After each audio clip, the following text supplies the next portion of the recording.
Um levantamento feito pela empresa Fisia, detentora dos direitos para a comercialização dos produtos da marca Nike no Brasil, mostra como o esporte mais popular do país ainda tem muito preconceito. A pesquisa vai ajudar a orientar políticas de combate à discriminação. Acompanhe alguns dados com o repórter Bruno Silveira. O levantamento foi produzido pelo Observatório da Discriminação Racial no Futebol, em parceria com a CBF e a empresa Fisia. Ele é o resultado de um compromisso firmado junto ao Ministério Público Federal para fomentar o debate sobre o tema e consolidar uma cultura de paz e respeito no esporte. Entre junho e agosto de 2023, foram ouvidos 508 profissionais das divisões de elite do esporte sobre temas como racismo, xenofobia, intolerância religiosa e outros pontos de preconceito e discriminação que estão inseridos no futebol.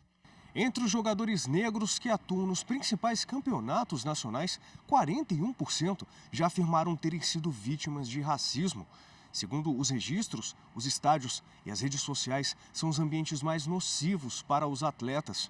Além do racismo, a intolerância religiosa também trouxe preocupação.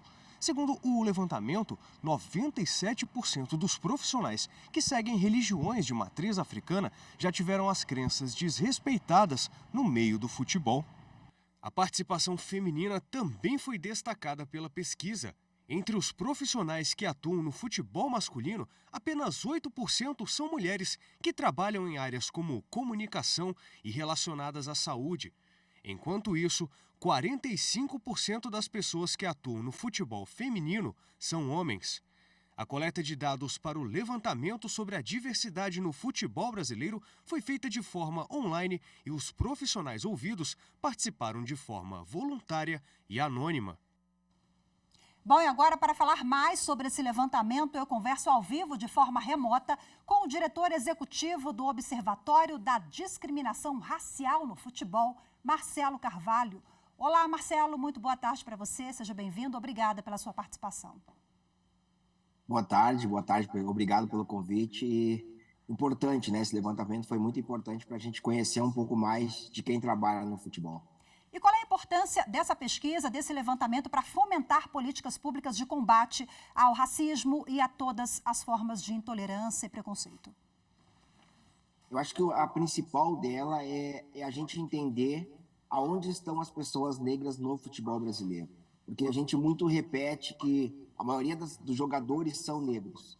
E aí esse levantamento foi para ver de fato, se de fato esses jogadores, né, e jogadoras são negros, e se os negros estão apenas dentro das quatro linhas, porque a gente precisa de políticas para a inserção de pessoas negras nos espaços de gestão e poder.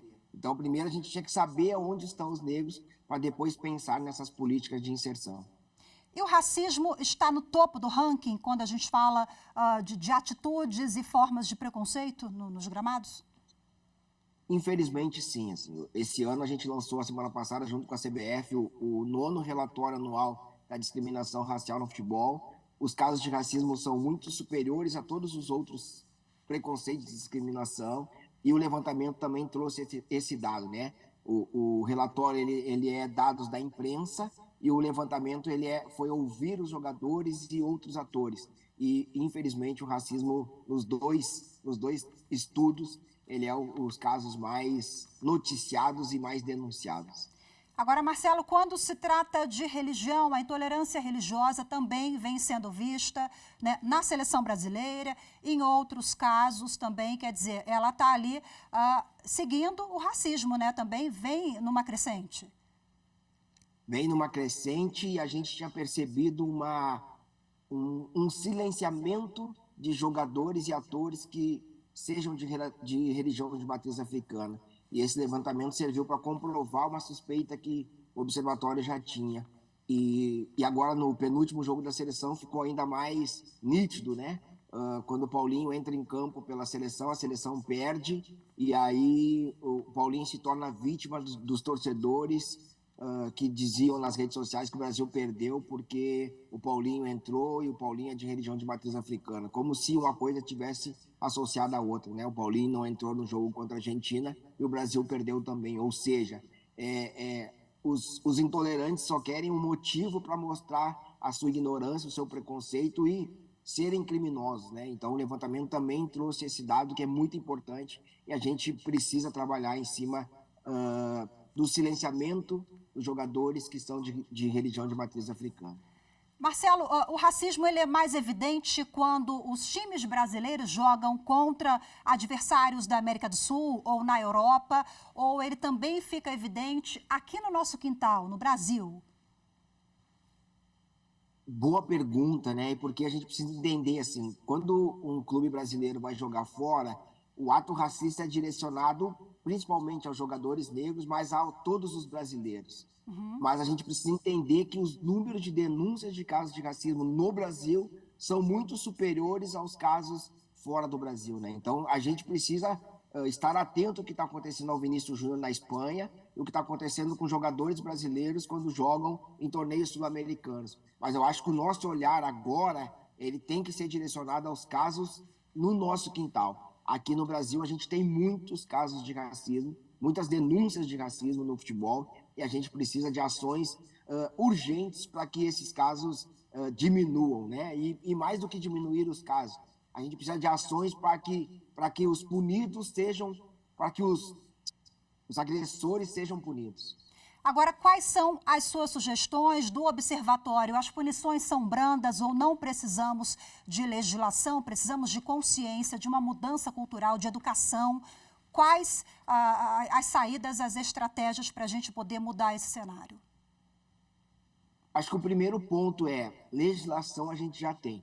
A gente tem um Código Penal e a gente tem a Justiça Desportiva que prevê punições aos racistas. O que a gente precisa é, de fato, punir essas pessoas, identificar os racistas e puni-los. A gente também precisa responsabilizar os clubes de futebol cujos torcedores cometam atos racistas.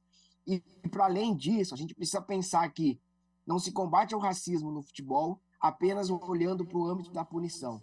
É urgente que medidas de inclusão e inserção de pessoas negras nos espaços de gestão do futebol, incluindo aqui os tribunais de justiça, sejam implementados. O futebol brasileiro hoje ele é predominantemente gerido por homens brancos. A gente não vai ter uma mudança de comportamento na sociedade enquanto a gente não tiver pessoas negras inseridas nesse espaço.